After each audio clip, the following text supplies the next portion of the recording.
Hi guys! So, meron ako dito dragon fruit. Nabili ko lang siya sa palengke nung isang araw nung bumili ko ng samyang. Ikakat ko muna siya.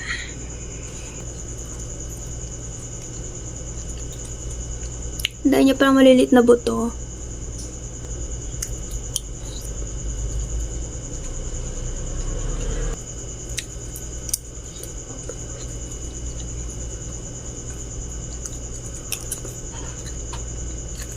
Alam ko kasi meron ding dragon fruit na kulay white ang laman. Pero itong nabili ko parang sobrang hinog na siya.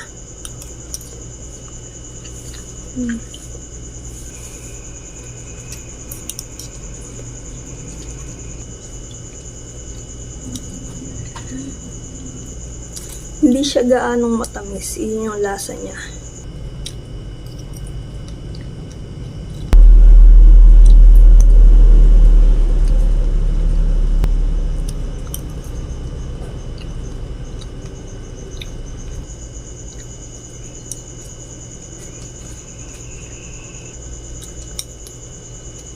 Itong isa bibigay ko sa kapatid ko. So, yun lang. Bye!